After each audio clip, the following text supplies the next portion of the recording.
Papua itu tutupan hutannya 30 juta hektar hutan.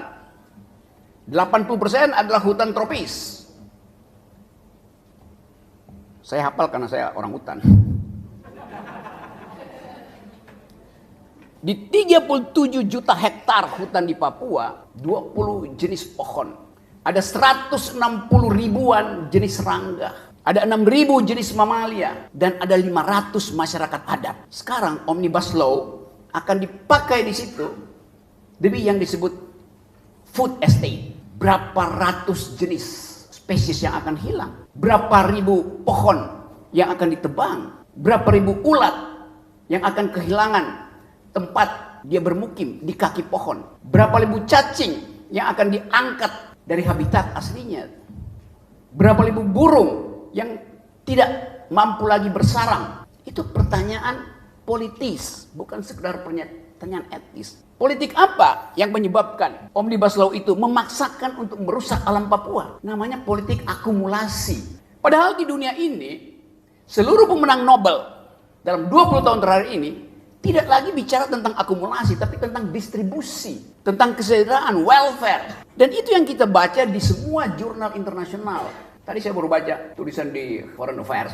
Saya beli di airport, selama penerbangan saya baca satu upaya untuk mengembalikan ingatan bahwa ilmu yang disebut public policy sebetulnya diawali dengan keinginan untuk menginjeksi anggaran agar supaya ada growth. Jadi pertumbuhan itu fungsi dari anggaran. Kalau kita nggak punya anggaran, kita nggak bisa bertumbuh secara ekonomi itu. Itu dalil kuno yang sebetulnya dipakai oleh para ekonom pada waktu itu untuk membackup kepentingan dari yang sekarang kita sebut sebagai oligarki, yang dulu di dalam pertarungan gagasan antara Cambridge School dan Chicago School menimbulkan diskusi yang dahsyat tentang fungsi pemerintah. Apakah fungsi pemerintah itu adalah injeksikan anggaran supaya terjadi distribusi, atau jangan lakukan sesuatu terhadap pasar supaya pasar itu tumbuh dengan sendirinya? Yang biasa kita kenal debat antara liberal dan libertarian, antara John Maynard Keynes, Keynesian Economics, dengan orang semacam Austrian School yang bermarkas di Chicago. Kita tahu itu dulu.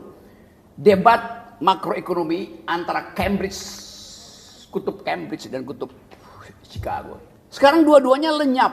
Karena tadi problem environment. Gak ada gunanya berdebat kalau setiap kali habis berdebat ada pohon yang dipangkas untuk kepentingan infrastruktur. Saya mau mengingatkan ini karena seluruh dunia sedang menyoroti soal ini, bahwa pemimpin ke depan kita minta supaya bisa melindungi warga negara dan warga hutan. Kita nggak bisa tunggu misalnya pemerintah keluarin statement bahwa oke, kita menunda carbon trading atau zero emission itu sampai 2060. Nggak bisa. Walaupun itu negosiasi politik. Dan sekarang negonya gagal karena ada perang di Ukraina. Maka semua negara menghentikan investasi di bidang green economy. Karena semuanya siap-siap untuk perang. Jadi bagian ini yang hendak kita soroti. Supaya kalau kita kampanye nanti, siapapun yang mau jadi presiden, do they speak environmental ethics? Do they speak green economy? Kita nggak lihat ada perdebatan intelektual di antara capres-capres itu. Yang kita lihat adalah orang main TikTok.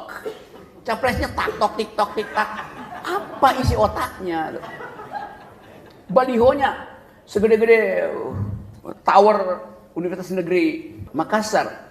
Segede itu balihonya, otaknya seupil. Karena nggak ada bunyi.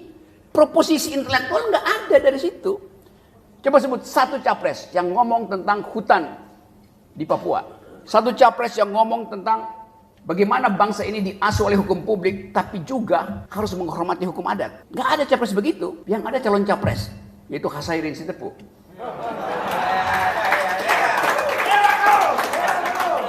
Jadi Anda bayangkan, seseorang yang uangnya banyak, datang ke Radar Bogor, diuji perspektifnya, buta huruf dia tentang apa yang disebut kebudayaan, apa yang disebut hukum adat.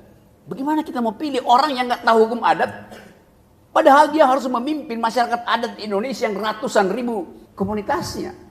Nah, saya mau ganggu teman-teman di sini sebagai the community of thought, komunitas yang berpikir, yang kelebihan protein karena makan ikan.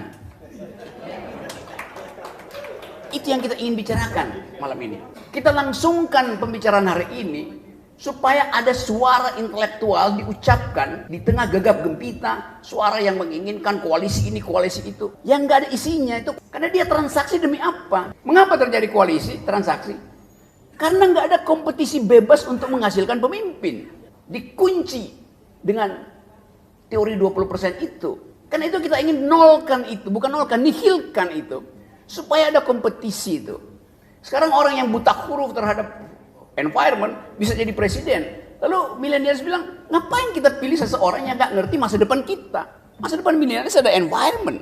Jadi saudara-saudara, bagian-bagian ini yang kita bayangkan ke depan akan diisi oleh pemikiran kritis dari kalangan alumni, mahasiswa, dosen, profesor. Supaya ada pembicaraan diucapkan dari kampus ini.